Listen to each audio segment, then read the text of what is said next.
He arrived in a horse-drawn carriage once owned by Queen Victoria, dressed for a garden party, smiling for the cameras. And in his hand, the whole time, was a walking stick. At an event built entirely around flowers and vegetables and small talk with schoolchildren, that one detail is what people actually noticed. Not because it's dramatic.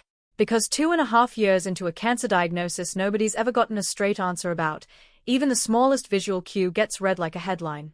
On July 22, King Charles and Queen Camilla attended the very first RHS Sandringham Flower Show, held on the King's own Norfolk estate.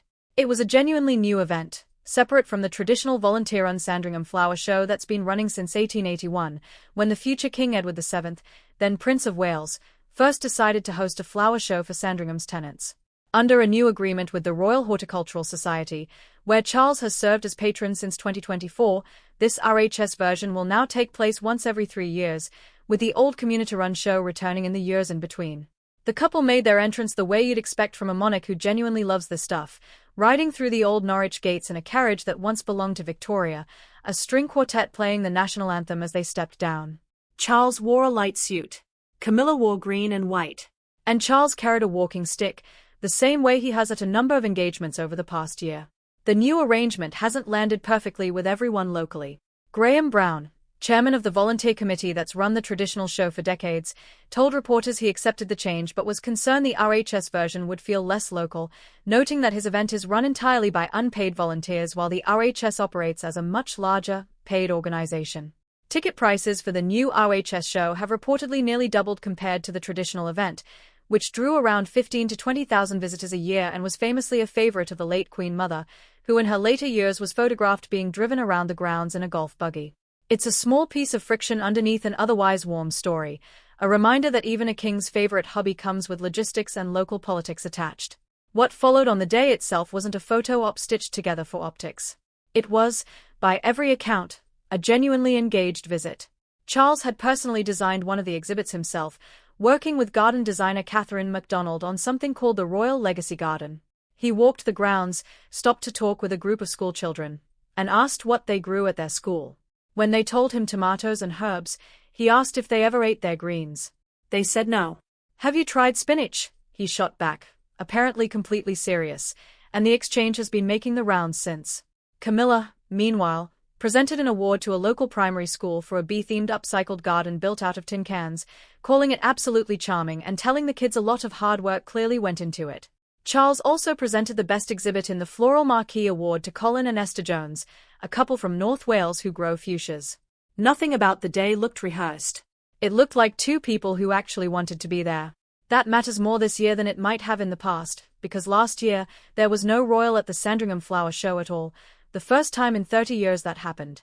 Charles had just returned to work following his cancer diagnosis and simply wasn't well enough yet to attend.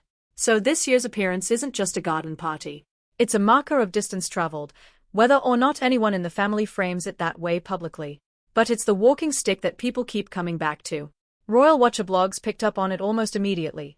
Some commenters noting that his hands looked visibly puffy in the photos, wondering out loud whether that's a chemotherapy side effect. Others pushed back, pointing out Charles has carried a stick for years, often just as a precaution on uneven ground, long before his diagnosis. Neither claim has been confirmed by the palace, and it's worth being honest about that up front. This is public speculation built off photographs, not medical information anyone has actually disclosed. But it's exactly the kind of detail that tends to spark this speculation, because so much about his actual condition has simply never been explained. It's also not the only recent sign people have latched onto. At this year's Trooping the Colour, Charles once again opted for a carriage procession rather than riding on horseback, the second year in a row he's made that choice, read by many as a small, practical concession to ongoing treatment, though the palace has never framed it that way outright. Here's what has actually been confirmed, laid out plainly. Charles announced his cancer diagnosis in February 2024, and Buckingham Palace has never disclosed what type of cancer it is. In March 2025, he was briefly hospitalized after experiencing side effects from treatment, then recovered at Highgrove. In December 2025, he appeared in a pre-recorded video message announcing that his treatment schedule would be reduced going into 2026, a genuinely positive update, but one he was notably careful with. He didn't say remission. Buckingham Palace, in its own statements, didn't say it either. What they confirmed instead was that his recovery had reached, in their words, a notably positive stage. By 2026, sources close to the household have described his treatment as having moved into a precautionary phase, with ongoing monitoring continuing in the background. It's worth putting that next to what happened with Catherine, Princess of Wales, because the contrast says something. Kate announced her own cancer diagnosis in March 2024, just a month after Charles's. Her path looked different from the outside. She confirmed she'd completed 6 months of preventive chemotherapy, and in January 2026, she stated clearly that she was in remission. 2 members of the same working family, diagnosed within weeks of each other, and 2 completely different levels of public disclosure. Kate gave a defined endpoint. Charles never has. That's not necessarily a sign that his situation is worse.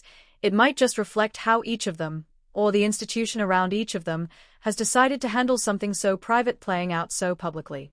But the gap between those 2 approaches is real, and it's part of why any small detail from an event like this flower show gets picked apart the way it does. What people close to Charles have said, when asked directly, doesn't paint a picture of decline. A senior royal aide told The Telegraph, speaking anonymously, that the king is dealing with the illness incredibly well, describing his mindset simply as managing it rather than being defined by it. The aide pointed to how far medical science has come and said that, day to day, they genuinely don't see much difference in him. Camilla has echoed a version of that in her own comments over the past year, once joking that her husband is doing fine but that he won't slow down and won't do what he's told. Which, if you know anything about how Charles has approached his public duties since the diagnosis, tracks. He returned to work fast after his initial treatment began. He's kept up a packed public schedule the entire time, including a visit to the RHS Chelsea Flower Show back in May 2025, where he was photographed alongside David Beckham admiring the show gardens. Whatever's happening privately, publicly he has not pulled back. That pattern shows up clearly in what he's done in just the past few weeks. 12 days before this flower show, on July 10th, Charles had his first in-person meeting with Prince Harry, Meghan, and their children, Archie and Lilibet, in 4 years, held at Highgrove, described by people familiar with it as warm and emotional. It wasn't a small gesture. Harry's relationship with his father has been strained for years, and getting that meeting to happen at all took real intention on someone's part. Then, at the Time 100 Sports Gala in New York on July 16th, Harry was overheard telling a fellow guest that his father is doing great, the first real public comment on Charles's condition from inside that estranged branch of the family since the reunion happened. Put those pieces next to each other and a pattern starts to form that has nothing to do with a walking stick. In the span of about 2 weeks, Charles reduced years of family distance by sitting down with grandchildren he hadn't seen since they were toddlers, then turned around and spent a full day designing garden exhibits, cracking jokes with schoolkids about spinach, and personally handing out awards for tin can bee sculptures. That's not the schedule of someone conserving energy out of necessity.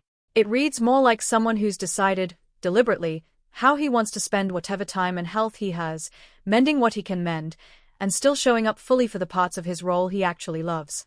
None of this answers the question everyone actually wants answered, which is simply how he's doing, in real terms, right now. The palace hasn't said, and by this point it's fairly clear they've made a considered choice not to.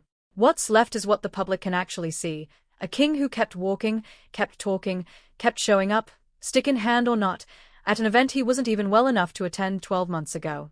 Maybe that's the more honest story here. Not a mystery to be solved from a photograph, but a man who seems to have made his peace with being watched closely without ever explaining himself fully, and who's chosen, in the meantime, to spend his visible hours on the things and people that matter to him.